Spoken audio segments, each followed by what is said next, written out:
Hello, everyone, and welcome to Mind Your Mental. Just a reminder that this podcast is not meant to be a substitute for a relationship with a licensed mental health professional. I know they are hard to find, and I get that. I have a bunch of resources on my website if you need them, but I am not your clinician. I am a psychologist, but I am not your psychologist. So if you need any specific help, please look for the help of a licensed mental health professional. Learn all you can learn from the podcast. And when I, like, she said that my whole life, and I take that, like, I ain't better than you, but I'm better than that. Yes. And as long as I know that I am better than that, I will always go to something that is higher and be led to something that's higher. And I think that the moment that we lose that hope and belief that there is something, like, my homegirl told me the other day, she was like, I know I'm breathing and I'm good.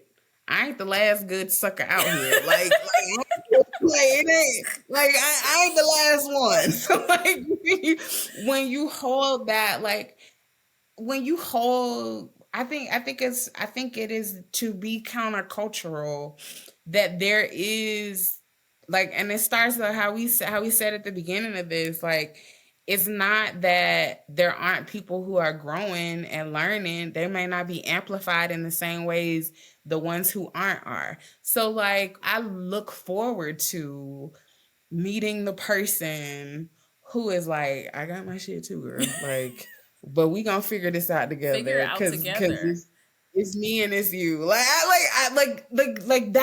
that's hope to me. And I think that as long as we cling to that we can find that in our families, we can find that in our friendships, we can find that in our colleagues, we can find that in our romantic partners. We are not the only good ones. We are not the only ones that are trying to get it right. We're not the only ones that are trying to cultivate goodness and light and love in the world. And I just believe that the universe conspires to let us meet each other at some point. I don't know what that point is going to be. Yeah. And I wish I could say, sis, it's going to be this day, this time. I don't know when it's going to be. I just need you to believe and hope until it comes. And if you don't have enough hope, grab some hope from somebody else. All right. Look at your neighbor and say, neighbor, because you know. Listen, can I borrow some hope? Can I like it's enough hope for all of us. If you ain't got enough for it right now, like, it's okay to borrow some of your homegirls. Yeah, I say that in session a lot when patients are going through and they're just like, I just don't have it. And I said, well, you know what? It's great. I do. You don't believe in yourself, but I believe in you. So you know what? You don't have to have it right now. I think sometimes people think you have to have it all at the same time. And I will literally tell my patients, you don't have to believe in yourself right now. I do. So let me hold that for you. And we'll just take it from there. We'll just take it from there. Let's not focus on you. You have to take every second to be like beating yourself up and feel like I need to believe myself right now. I want it to be enough that you know that there is someone out there that believes in you. And then maybe next week, during the next session, we can focus on you believing in yourself a little bit more. But just know that there's one person out there that believes it, that believes in you. And it's a very good point, because everything that you mentioned in terms of being intentional about the information that you take in, the things that you are looking at. I tell people all the time, like, how many times are you going to ingest media or books or film or be around people when they mention anyone that looks like you, speaks like you, sounds like you, they're disparaging that person. That's going to come into you. So listen, one, Candace Marie Bembo mentioned that was self-care, y'all. It's not being selfish. You can say, what did your mom say? You don't have to say you're better than them, but you are better than that. You are better than that. Okay? Yeah. And I'm going to add something my mom says all the time. Nobody rises to low expectations. All the time. She said, nobody rises to low expectations. And I'm just like, all right. Okay. Like, all the time. And that's just, she's like, you don't have to be the best, but I do want you to try your best. And if the C was the best, fine, I'll honor that. But if it wasn't, and you was just sitting on the phone with your friend, come on.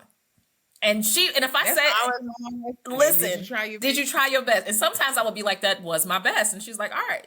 But sometimes I'll be like, well, this is where integrity comes in, isn't it? Because integrity is doing the right thing with nobody looking. And I'm be honest with you, no, I wasn't. I forgot about the test and I was kicking it all weekend. She's like, all right, so do better. It's not about bashing you. It's Yeah. about telling you to do better, but no one's going to rise those low Mm-hmm. expectations. So before I even decided to bring back my podcast, after I read your book, I don't even know if you saw the post, but I shared, like, when I read the book the first time, I shared it on my Instagram. I was like, yo, this is Mm-hmm. a good book. And I literally, I kid you not, like, I bought it because of the picture. A lot of people say don't judge a book by its cover. I do it all the time. And I do it Mm-hmm. all the time. It's one of the reasons why I love when Black women and Black people put themselves on their books. So I judged the book by its cover, y'all, and I turned out well for me. I'm just saying, like, but Red Lip Theology, amazing. Where else can people find you? I follow you on Instagram as well. But where else can everyone find you to just be able to immerse themselves in your work? Yeah, the socials on all platforms at Candice Bimbo, CandiceBenbow. And that's also my website, CandiceBimbo.com. Yes, and then all your information is going to be in the show notes as well. We thank you so much for coming. This was awesome. I really wanted this episode because I think there are a lot of people who are just thinking about their faith, especially Black women, because most of the time I'm surrounded by Black women, and I'm just like, you know what will probably help you? An aspect of theology that was made with you, and like created and developed With and you in researched mind. with you in mind, because Yes. you can't state the same way Dr. Phillips was like, do you have your thought process with the church? I said, I think it's the same as most Black women. I want to see myself there, right? Like I also want to hear about Jarena Lee, and you know what, that's a whole nother episode. We talk about like Julia Foote, and there were many Black women that we don't hear about in the church, but that's another episode, y'all. I might have to do a live on that because there's so many people who There's so many we that we don't yeah. discuss, and I'm like, there's a reason. Yeah. But thank you so much for coming. All of your information is going to be on the show notes. I really appreciate it. But thank you. Hey everyone, just a reminder that Mind Your Mental is not just a podcast. It is also a amazing community, if I do say so myself. It's phenomenal. I mean, you get more access to me. What more could you want in this life? So if you want to join the community, if you're not already on the community, go to my social media. My social media is the same, Raquel Martin, PhD, and DM me the word community so you can get details on joining this amazing flipping community. You get more access to me, y'all. Like, I'm a delight.